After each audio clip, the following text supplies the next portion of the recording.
जय मसीह की। परमेश्वर आप सबको आशीष दे। आज हम एक ऐसी कहानी सुनने जा रहे हैं जिसे सुनकर सिर्फ मन भर नहीं जाएगा बल्कि आपका विश्वास भी जाग उठेगा। कहानी की शुरुआत बाबुल का महल, दौलत, ताकत और सत्ता से भरा। लेकिन उसी महल में एक आदमी रहता था जो केवल राजा का वफादार नहीं बल्कि परमेश्वर का भी वफादार था। उसका नाम दानिएल। ईमानदार, साफ हृदय वाला और पहला मार्गदर्शन। सच्चाई आपको ऊपर उठाती है। राजा नबुकदनेजर ने दानिएल को इतना ईमानदार पाया कि उसने सोचा, मैं पूरे राज्य की जिम्मेदारी इसे दूंगा। यहां एक सीख है, कभी कभी लोग सोचते हैं कि ईमानदारी से क्या फायदा, लेकिन दानिएल की तरह अगर आप सत्य के रास्ते पर चलते हैं तो आपको ऊंचा उठाने वाला परमेश्वर है, न कि दुनिया। ईर्ष्या और षड्यंत्र दानिएल की ईमानदारी से बाकी अधिकारी जल उठे। उन्होंने सोचा इसे गिराना होगा, परंतु उन्हें कोई गलती नहीं मिली, तो उन्होंने कहा, हम इस दूसरा मार्गदर्शन। दुनिया आपका विश्वास चुराना चाहेगी। आज भी ऐसा होता है। जब आप सही काम करते हैं, लोग आपसे जलेंगे, आपकी बुराई करेंगे, आपको गिराने की कोशिश करेंगे। लेकिन अगर आपके पास विश्वास है तो कोई आपको गिरा नहीं सकता। बिल्कुल। झूठा फरमान जारी होता है। उन्होंने राजा को बहलाकर फरमान निकलवा लिया। 30 दिनों तक कोई भी इंसान या देवता से प्रार्थना नहीं करेगा, सिर्फ राजा से ही निवेदन कर सकता है। जो न माने उसे। दानिएल का अटूट विश्वास। अब सुनिए दानिएल ने क्या किया। वह अपने कमरे में गया, खिड़कियां खोली जो यरूशलेम की ओर थीं, और वहीं घुटनों पर बैठकर प्रार्थना की, वैसे ही जैसे वह रोज करता था। उसने डर कर प्रार्थना नहीं छोड़ी। उसने दबाव में आकर अपना विश्वास नहीं बेचा। छोटा जीवन उदाहरण, क्या हम दबाव में झुक जाते हैं? बहुत लोग कहते हैं, समस्या है इसलिए प्रार्थना छोड़ दी, नौकरी खो सकती है इसलिए गवाही देना बंद, परिवार वाले विरोध करते हैं इसलिए चर्च जाना कम। पर दानिएल ने हमें एक रास्ता दिखाया, जहां डर ज्यादा हो वहां प्रार्थना और भी जोर से करनी चाहिए। समस्या बदलने से पहले गुफा में डालने की सजा। षड्यंत्रकारियों ने दानिएल को प्रार्थना करते पकड़ लिया और उसे राजा के सामने ले आए। राजा नबुकदनेजर टूट गया। उसे पता था कि दानिएल निर्दोष है, लेकिन कानून बदल नहीं सकता था।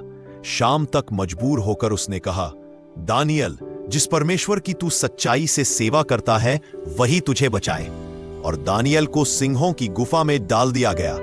तीसरा मार्गदर्शन। कभी कभी परमेश्वर समस्या हटाता नहीं बल्कि उसके बीच में उतरता है।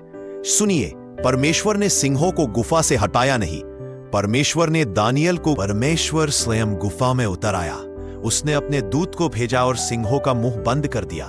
अक्सर लोग कहते हैं, प्रभु मेरे जीवन से समस्या हटा दो, पर कभी कभी प्रभु कहते हैं, मैं समस्या नहीं हटाऊंगा, मैं तेरे साथ रहूंगा और समस्या तेरे आगे झुक जाएगी।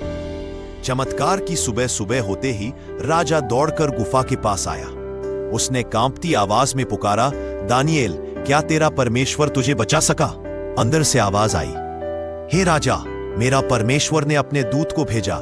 सिंहों के मुंह बंद हो गए क्योंकि मैं उसके सामने निर्दोष पाया गया।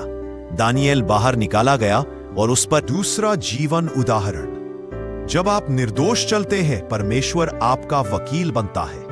कभी आप पर गलत आरोप लगते हैं, कभी लोग आपकी छवि मिटाने की कोशिश करते हैं, कभी आप सबके सामने अकेले पड़ गए हों। याद रखिए, जब इंसान आपको गलत साबित करे, परमेश्वर आपको सही साबित करता है। आपका चरित्र आपका ढाल है। न्याय और उद्धार। फिर राजा नबुकदनेजर ने षड्यंत्रकारियों को सिंहों की गुफा में डाल दिया और सिंहों ने उन्हें तुरंत चीर डाला और राजा ने नया फरमान जारी किया। संपूर्ण राज्य में लोग दानिएल के परमेश्वर का आदर करें, क्योंकि वह जीवित परमेश्वर है। वह बचाता है, छुड़ाता है और उसके राज। कहानी का निष्कर्ष। जीवन बदल देने वाला संदेश। प्रिय भाइयों और बहनों, दानिएल की कहानी केवल इतिहास नहीं, ये हर उस व्यक्ति की कहानी है जो समस्या, दबाव, बीमारी, भय, संकट, गरीबी, झूठे आरोप या गलत लोगों से घिरा हो।